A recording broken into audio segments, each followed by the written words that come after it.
Thanks so much for staying tuned to Weather Nation. We are continuing to cover the flooding through parts of Texas. And so we covered really the flooding and how much has fallen when it comes to rain and how people needed to be rescued. But we all know the great works done by the emergency management officials and also the American Red Cross. Joining me now on Skype, Eric Ourbe of the American Red Cross in Houston, Texas. And it is busy behind you, Eric. What's going on and where are you located? That's right, Monica. We're out here in Houston, Texas, in the North Houston area. We have people that have been coming in throughout the day. We've had 400 people stayed in our Houston shelters last night. This area has just been pounded by rain from the spring of last year. Not only this storm, but it's challenging because it's so destructive, but also emotionally draining because so many people have still been trying to rebuild since last year. You know, the Red Cross running shelters is the first thing that we do when people are forced from their homes. But we help people even more when folks can return to their homes. We'll drop off bleachers, tarps, squeegees, mops, and other things like that to help people in their next stage of recovery. And so what would you say is going to be the kind of hardest part about this recovery effort?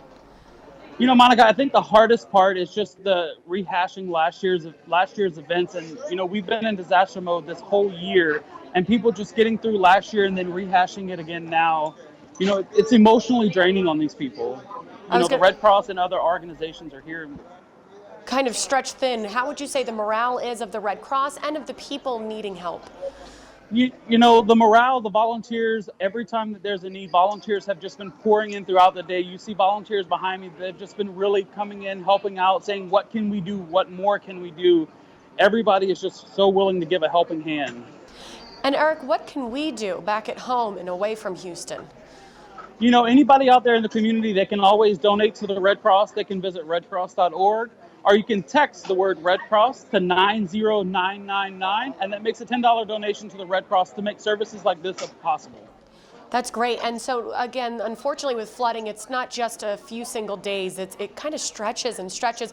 What is the American Red Cross doing in kind of preparation, knowing that this is going to be a long end event? We've got volunteers that have been coming out throughout the community across the nation. Volunteers don't just come from Houston, working with our community partners, our local government and federal agencies, making sure that every client gets taken care of. All right, Eric Ourbe of the American Red Cross, please let everybody know that we're thinking of them in Houston and at your shelters. I know that can be a really tough time for families. Thank you so much.